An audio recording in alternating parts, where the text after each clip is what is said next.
À 19h08, bonsoir Sonia Mabrouk. Bonsoir Mathieu, bonsoir à tous.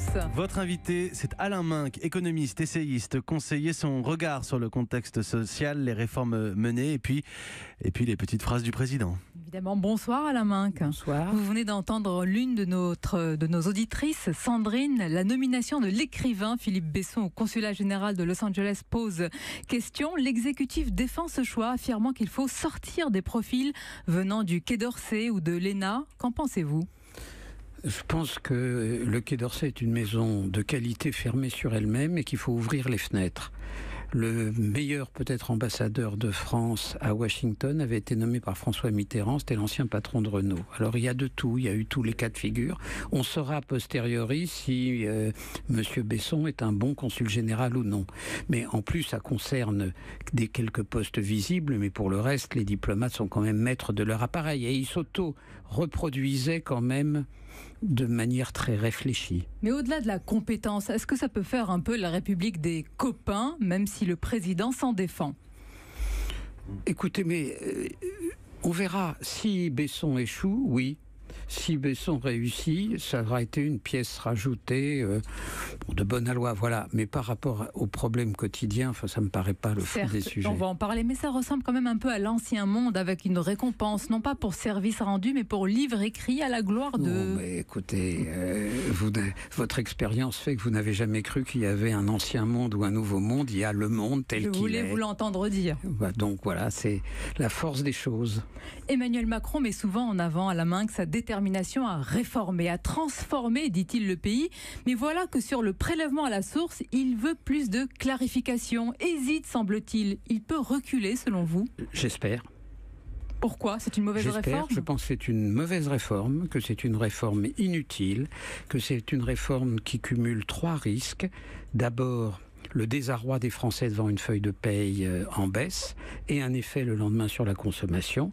Ce qui s'est passé avec la CSG des retraités se passera à une échelle beaucoup plus importante. Ça commence à ressembler à une usine à gaz. Pourtant, on parlait d'un choc de simplification. Bien sûr. Non, mais c'est une usine à gaz où on laisse dehors les employés à domicile, où on dit à l'URSSAF de traiter les toutes petites entreprises. Et puis enfin, le risque d'un échec informatique existe.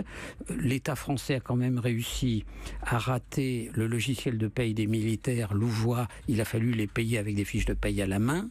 Il a fallu annuler le projet informatique du ministère de la Justice. Donc rien n'est acquis. Et je pense que s'il décide de renoncer, lui et le Premier ministre, à ce projet... Pour vous, ce serait une bonne chose. Ça montrera son empirisme, indépendamment du fait que c'était même pas une réforme dans son programme. Oui, mais Alain Minc, il l'a quand même annoncé, elle était prévue. S'il recule, ça peut sembler être un retrait de sa part, un recul encore. Ce sera un retrait bienvenu et empirique. Il a besoin de son capital politique pour des choses beaucoup plus difficiles et beaucoup plus importantes, comme la réforme des retraites, parce que ça en mangera du capital politique. Il sera peut-être la mère des batailles, on va en parler, mais plus largement, les arbitrages budgétaires dévoilés il y a quelques jours actent le fait qu'il n'y aura pas de tournant social à proprement dit, comme certains le réclamaient.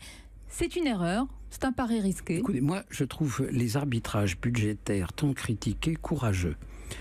D'abord, oser affronter les retraités, c'est vraiment ne pas penser à son intérêt politique immédiat. Ça c'est sûr, mais vous dites ce soir aux retraités qui nous écoutent qu'Emmanuel Macron est courageux.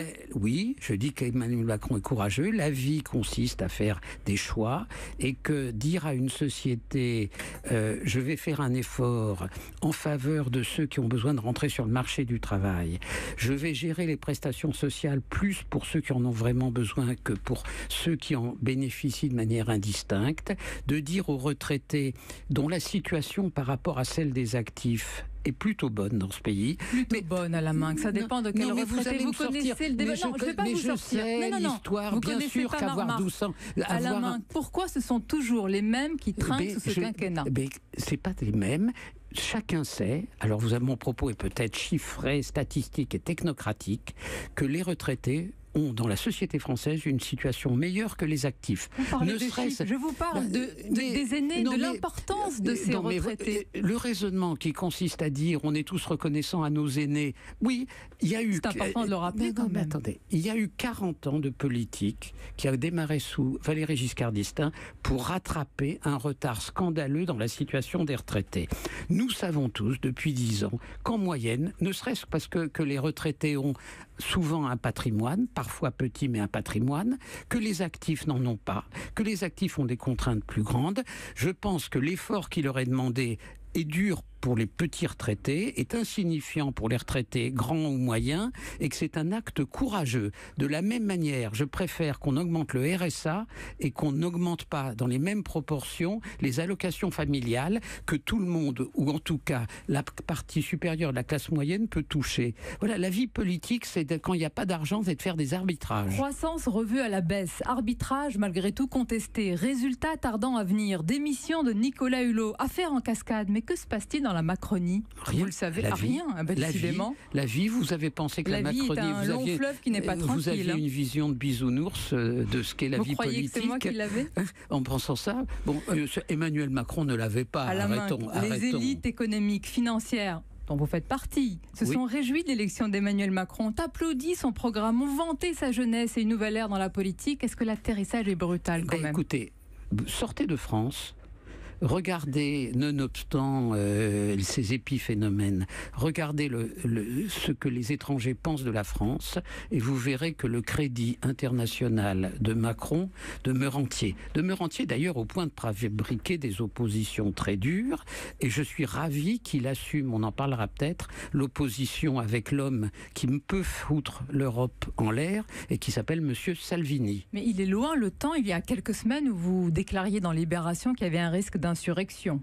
Non, mais ce que je pense qui est un sujet qui n'est pas un sujet à un mois, c'est que la machine capitaliste, que je connais très bien, est une machine qui aboutit aujourd'hui à un degré d'inégalité trop élevé. Et ceci n'est pas né le 10 mai ou le 6 mai 2017. C'est 40 ans d'évolution du capitalisme. Et je pense que les capitalistes les plus lucides devraient s'en rendre compte et penser qu'une inflexion durable est nécessaire. J'aime la France et j'aime les Français, a dit Emmanuel Macron, réagissant à la polémique autour de ses propos sur le Gaulois réfractaire au changement, précisant aussi au passage que c'était à la main de l'humour. Dis donc, on doit sacrément manquer d'humour parce que beaucoup ont pris ça comme une pique, une charge contre les Français. Vous avez regardé la séquence? Je l'ai vu, oui. Bon, il se marrait. Oui, après, ça vous a fait marrer moi, aussi. j'ai trouvé que c'était très juste parce qu'il faisait allusion, ce qui prouve qu'il a de la culture, à l'éthique protestante du capitalisme. Et en effet, un pays luthérien ne se réforme pas comme un pays catholique avec cette expression. Un président devrait-il dire cela depuis l'étranger? Ça me paraît, je pense, si vous voulez. Écoutez, je peux vous dire ce que je crois. Mais j'espère bien, vous êtes là pour ça. Le monde médiatique que Emmanuel Macron a méprisé, à tort à mon avis, parce qu'il faut savoir traiter avec vous, le monde médiatique prend actuellement sa revanche. Il y a autant d'excès dans l'énervement du monde médiatique qu'il y avait d'exagération dans la distance que Macron mettait avec vous. Questions. Voilà. Merci Alain Minc d'avoir été notre invité pour l'interview sur Europe 1.